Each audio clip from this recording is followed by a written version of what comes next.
चारा तिकडं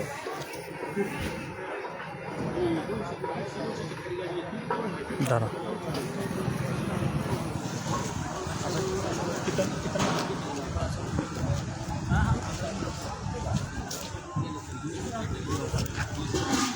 दोन मिनटं विषय मांडतो.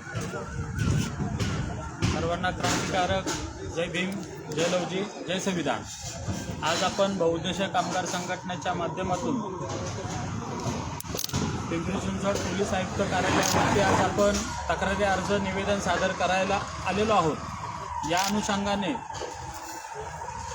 पीडित वैशालीताई मोरे यांच्यावर जो अंधश्रद्धेतून जो अनुचित प्रकार झाला, त्यांचे पूर्ण अंधश्रद्धेतून लग्न लावण्यात आलं, अंधश्रद्धेतून त्यांची फसवणूक केली, अंधश्रद्धेच्याच माध्यमातून त्यांची आर्थिक लूट केली.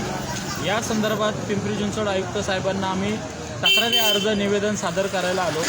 त्याचबरोबर आम्हाला CP साहेबांनी असिस्टंट गीते साहेबांनी आम्हाला वेळ दिला, आमचं म्हणणं ऐकून घेतलं आणि त्या संदर्भात सकारात्मक चर्चा केली.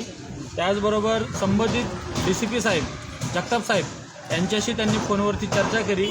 लवकरच या अनुषंगाने बहुउद्देशीय कामगार संघटनेच्या तक्रारी अर्जावर लवकरात लवकर कारवाई करून संबंधित जे वैशाली खंदारी यांच्या अंधश्रद्धेतून ज्यांनी आर्थिक फसवणूक केली, बंधुगिरीच्या पद्धतीने त्यांची आर्थिक लूट केली, त्या सर्वांना म्हणजेच आदिनाथ कांबळे असतील, चंदन कांबळे असेल, हरिराम कांबळे असेल, राजू राजपूत असेल, अमोल कांबळे असेल, प्रमोद कांबळे असेल, श्याम कांबळे असेल, राहुल चोरडिया, गीता माळी, सुनंदा थोरात, नंदुबाई कोंडे, संजू कोंडे, वसीम शेख, पूजा राजपूत, वीरेंद्र राजपूत, पूनम शेख, राम अवघडे यांच्या विरोधात हे तक्रारी अर्ज सादर केलेला आहे.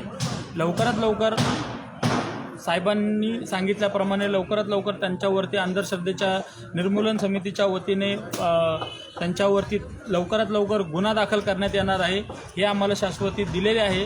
त्याचबरोबर जर स्थानिक पोलीस स्टेशन असेल, दिघी पोलीस स्टेशनने आत्तापर्यंत आम्हाला सहकार्य केलं, इथून पुढेही त्यांनी ह्या अर्जावरती लवकरात लवकर कायदेशीर चौकशी करून तात्काळ गुन्हा दाखल करण्यात यावा, हे आम्ही त्यांना विनंती करतो.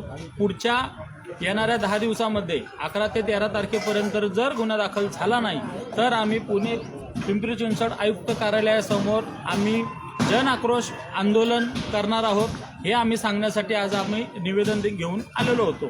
एवढंच आम्ही सांगतो. सर्वांना क्रांतिकारक जय लवजी, जय भीम, जय संविधान.